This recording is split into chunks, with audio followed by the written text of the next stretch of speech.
धन का चोर कहानी को लाइक करें, शेयर करें और हमारे चैनल कथा कहानी को सब्सक्राइब करके बेल आइकन का बटन दबा दें।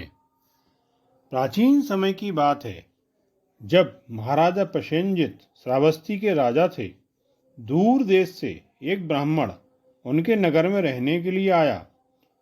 उसके सौभाग्य से एक धनी वैश्य व्यापारी के यहाँ उसको आश्रय मिल गया। वस्त्र, अन्न आदि के अतिरिक्त उसको खूब दान दक्षिणा वगैरह भी मिलती थी। अकेला तो था ही, इसलिए खर्चा भी कम था। उसने किसी प्रकार 100 मोहरें जुटाकर जमा कर लीं। उनको सुरक्षित रखने के लिए उसने उन्हें जंगल में एक जगह गाड़ दिया। ना पत्नी परिवार था, ना भाई बहन ही, संबंधी भी ना थे। इसलिए उस ब्राह्मण के प्राण हमेशा उन मोहरों में ही रहते। वह रोज जंगल जाया करता और अपने धन को देखकर आया करता। एक दिन जब वह जंगल में गया तो वहां पर मोहरें न थीं। कोई उन्हें निकाल कर ले गया था। ब्राह्मण पागल सा हो गया।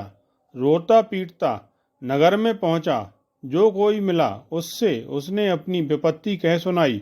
किसी को ना सूझा कि उसको कैसे ढांढस बंधाया जाए। जब मेरा धन ही चला गया तो मेरे जीवन से क्या लाभ। नदी में जाकर मैं आत्महत्या कर लूंगा। यह कहता हुआ ब्राह्मण नदी की ओर भागा। उसी समय राजा प्रसेनजित नदी में स्नान करके चले आ रहे थे। उन्होंने आत्महत्या करने वाले ब्राह्मण को देखा और उससे सारी बात मालूम कर ली। अरे ब्राह्मण, आत्महत्या क्यों करते हो? राज्य में अगर चोरी होती है तो उसका पता लगाने के लिए क्या मैं नहीं हूँ? जिसने तुम्हारा धन चुराया है मैं उसे पकड़ूंगा, नहीं तो तुम्हारा धन मैं अपने कोष से दिलवा दूंगा। जहाँ तुमने यह धन गाड़ा था, क्या उस जगह की कोई विशेषता है? राजा ने उससे पूछा। महाप्रभु, जहाँ मैंने धन गाड़ रखा था वहाँ पर एक जंगली तोरई का पौधा था। अब वहाँ वह भी नहीं है, ब्राह्मण ने कहा। जंगली तोरी का पौधा कैसे विशेष हो सकता है? वैसे पौधे तो बहुत हो सकते हैं, राजा ने पूछा। नहीं महाप्रभु, वहां पर एक ही जंगली तोरी का पौधा था, ब्राह्मण ने कहा। तुमने वहां धन गाड़ रखा है, यह कितनों को मालूम है? राजा ने पूछा। महाप्रभु, सिवाय मेरे कोई पंछी तक नहीं जानता। अगर किसी को कहना भी चाहूं तो भला मेरा कौन है जिससे मैं कहूं? ब्राह्मण ने कहा।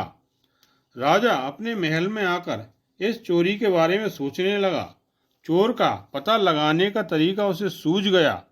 उसने मंत्री को बुलाकर कहा, मंत्री जी, मेरा स्वास्थ्य कुछ अच्छा नहीं है। तुरंत वैद्यों से परामर्श करना आवश्यक समझता हूँ। शहर में जितने भी वैद्य हों उन सभी को बुलवाइए। शीघ्र ही राजमहल में सब वैद्य उपस्थित हुए। एक एक करके राजा ने उनको अपने पास बुलाया और उनसे पूछा, आज और कल तुमने किन किन रोगों के लिए दवाई दी है? किन किन बूटियों का उपयोग किया गया है? उनका जवाब सुनकर राजा ने उन्हें भेज दिया। मंत्री को जो यह सब देख रहा था, राजा का मतलब समझ में न आया। आखिर एक वैद्य ने कहा, महाप्रभु, वैश्य शिरोमणि मात्र दत्त के लिए मैंने जंगली तोरई का रस कल दिया था। राजा ने और विस्तार से पूछा, ऐसी बात है तो तुम्हें जंगली तोरी का पौधा कहाँ मिला? जंगल से ढूंढ ढूंढ कर मेरा सेवक ले आया था महाराज, वैद्य ने कहा। अच्छा, तो सेवक को हमारे पास तत्काल उपस्थित करो, राजा ने कहा। वैद्य के सेवक के आते ही राजा ने पूछा, क्यों, जंगली तोरी के पौधे की जड़ में गड़ी हुई 1000 मोहरों का तुमने क्या किया है? सेवक यह सुनकर डर के मारे पीला पड़ गया। महाराज, मैंने घर में रख रखे हैं, उसने कहा।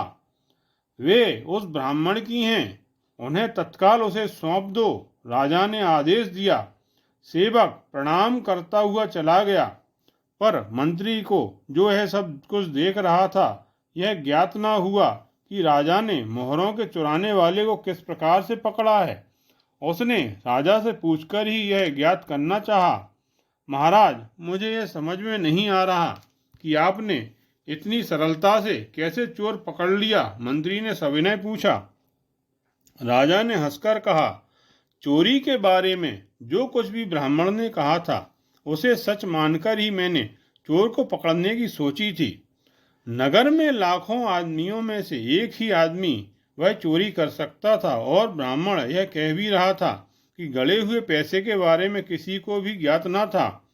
उस जगह पर बिना यह जाने कि वहाँ रुपया गड़ा हुआ है, किसको खोदने की जरूरत होगी, यानी जिसको जंगली तोरी की जरूरत होगी उसी को ही।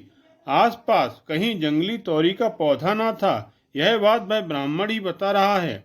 यह सच ही होगा, यह भी मैंने विश्वास कर लिया।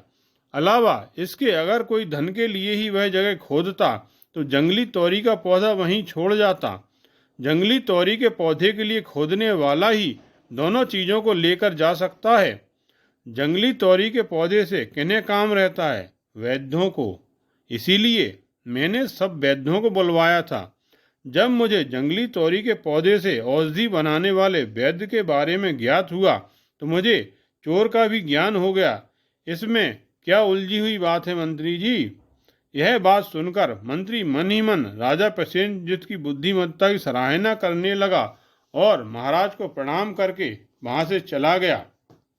आपने यह कहानी ध्यानपूर्वक सुनी, इसके लिए धन्यवाद। आपको यह कहानी कैसी लगी कृपया कमेंट बॉक्स में जाकर लिखें।